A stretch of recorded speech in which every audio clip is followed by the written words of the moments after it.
If God is not on the throne of your life, if he's not the priority of your life, then what he says about you isn't going to hold much value in your life.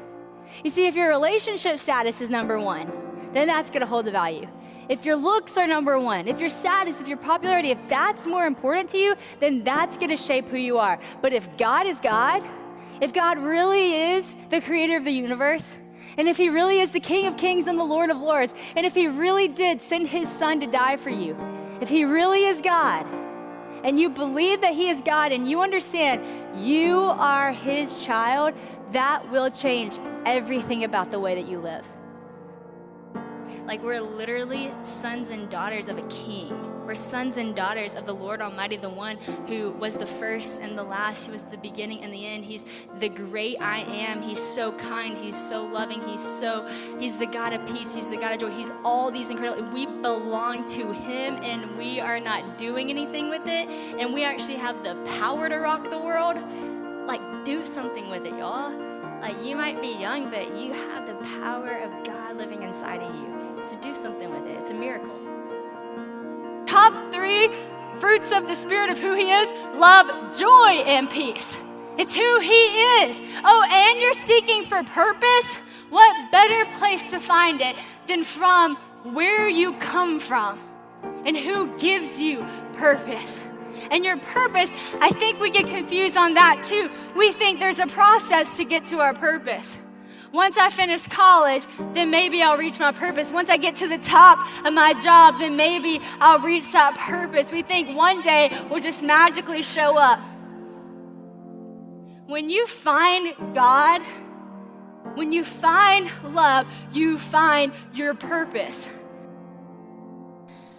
But I want to encourage you, if you're the first person and you think because of what you've done, God can't use you, that is like I don't even know how that got like so twisted from this to that lie. Because if you read these stories, everybody had a past. Everybody had something that they had done that you would think would maybe disqualify them if you were looking from a super religious point of view. But the great love of God and what he did through Jesus is there's grace, there's redemption, and there's a moving forward. There's like a repentance and a turning point that you literally get to move forward and go on to live a life for Jesus, not for your will, but for his to be done. Like, the whole story is that. And so that's just the biggest twisted lie. Yes, God can use you. God, like, when you start doing what the Lord has for your life, when you start building these things, when you get passionate, when you get prayerful, he's going to ask you to do things that are way out of the things that you know how to do. Like, it's going to be insane. And what you're going to have to do is just say yes and start building.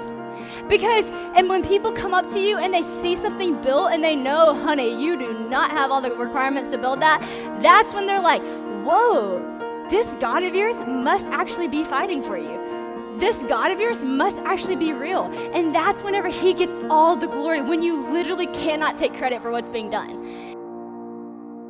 You actually have to commit your life to Jesus. Like, you got to commit. I think that is a huge part of the book that I talk about, is like committing. When you're to follow God, you got to commit. So many times we're like, okay, like, I'm going to raise my hand, I believe in God, but like, I'm not going to change anything about my life.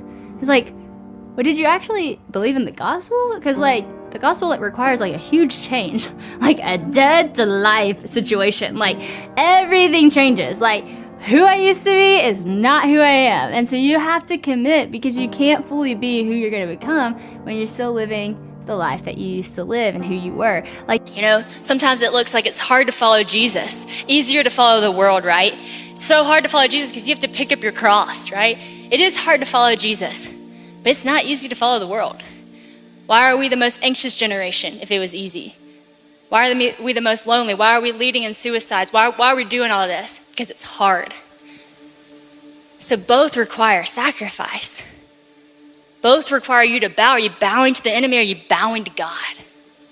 And what Jesus did that day that Eve could not do is he remained secure in who he knew God was, what he knew he was called to do, what he knew the word was, and knew, yeah, this is going to be hard, but it is way harder to live a life outside of the will of God. It is way harder to walk life alone.